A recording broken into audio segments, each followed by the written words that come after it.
Welcome to lecture number 3 for Unit 4B.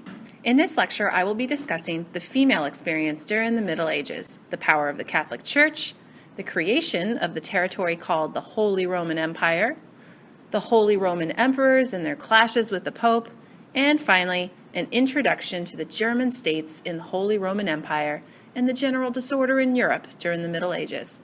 So here we go. Being female during the Middle Ages was terrible, no joke. Movies like Robin Hood, Prince of Thieves glorify the female experience during this time. Monty Python's depiction of a female peasant in Search for the Holy Grail is probably a more accurate description. Women were powerless and considered inferior to men, but had important roles to fill in society nonetheless. Peasant women made up the majority of females in the lower classes. Life revolved around working in the fields, bearing children, and often dying during childbirth. I mean, forget about prenatal care and proper medical supervision during labor. Whatever medical care available during medieval times was certainly not available to peasant women. Peasant women were illiterate, meaning they received little or no formalized education, and they could neither read nor write. Most girls married around 15 or 16 and began having children immediately. It was not uncommon for women to have 14 kids or more during their lifetime. However, few of these kids ever lived until adulthood. Noble women had better lives. They had some legal rights, including the ability to inherit their husbands' estates. Noble women helped run these estates while their husbands were off fighting. Noble women were occasionally involved in helping to defend their castles. These women also had some educational opportunities, and some had learned to read and write. However, even educated noble women had few opportunities and were confined for the most part to the home. Some became nuns and lived in convents. During the Middle Ages, a unifying force in Europe was the Church. The Western Church helped unify people under similar beliefs and provided order during a time of chaos. Indeed, life on most manors revolved around the local village church. Consequently, the Pope is going to have a great deal of power in Western Europe during the Middle Ages. The church itself was structured into its own hierarchy in a similar manner as the feudal structure. This organization or structure consisted of the Pope at the top. Below the Pope were other clergy members.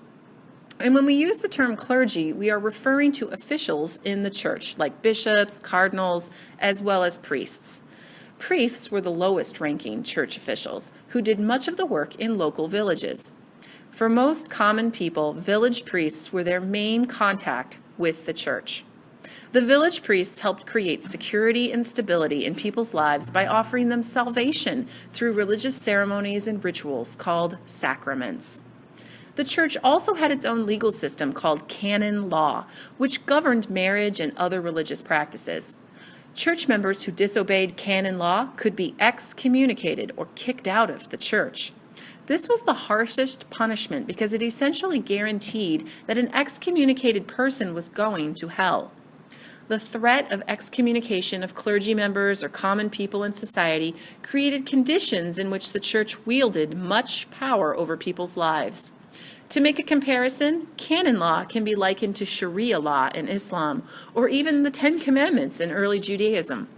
It's clear from our study of history so far that religious groups in history often wield power over secular and worldly practices, not just religious ones.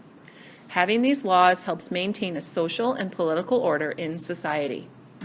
The crowning of Charlemagne as the Holy Roman Emperor by Pope Leo III in 800 CE was a significant act in that it helped reinforce a notion that the church was superior to earthly leaders and that earthly leaders derived their power directly from God. Charlemagne was followed by many other leaders who received the Pope's blessing to rule. A great example of this was a German leader named Otto I, who was crowned Emperor of the Holy Roman Empire after he went to war with other princes in order to support the church's power in various German territories. Otto's empire became known as the Roman Empire of the German nation, and later on, this territory became known as the Holy Roman Empire. The Pope essentially was legitimizing these leaders in the eyes of the common person. Whoever ruled the Holy Roman Empire was in good with the Pope and the Church. The Holy Roman Empire was the strongest political force in Europe until around 1100 CE.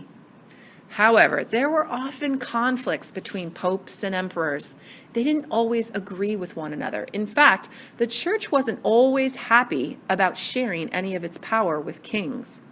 Kings sometimes had the power to name church clergy members, like bishops and cardinals. This practice was called lay investiture, which was a ceremony where kings and nobles picked the people they wanted to become clergy members or leaders of the church. Many people within the church felt that kings should not have this power, and they felt that this practice gave kings way too much power. In 1075, a pope named Gregory VII banned lay investiture. The German emperor named Henry IV was fairly peeved about losing some of his power, and he immediately ordered the pope to step down as pope. Pope Gregory excommunicated Henry as a result. Henry later tried to gain forgiveness by traveling to the Pope's residence in the snowy Alps. The Pope made Henry wait outside his house in the snow for 3 days before finally relenting and forgiving him, and then ended his excommunication. Other kings had similar squabbles with popes. In 1122 CE, church officials met to try and solve this frequent problem at a meeting called the Concordat of Worms, in the German city of Worms, which, this is Worms, not worms, people, even though it's spelled like worms, because in German, the W is pronounced with a V sound. So it's the Concordat of Worms. Under the Concordat of Worms, only the Pope and the Church could name church officials. However, subsequent leaders continued to fight with the Church about this matter nonetheless. This led to disorder in the German states. By 1152, the 7 princes, who at that time were in charge of naming the leader of the German states, put a guy in power who they knew would challenge the power of the church and stabilize disorder in the German states. They chose Frederick I, aka Barbarossa, named for his red beard. Frederick was the first emperor of what had become known as the Holy Roman Empire. His reign didn't last long. He became unpopular with the other princes, and then he later drowned in 1190. The German states began to descend into chaos. After Frederick, many of the German states remained independent from the Holy Roman Empire. Thanks for listening. Bye.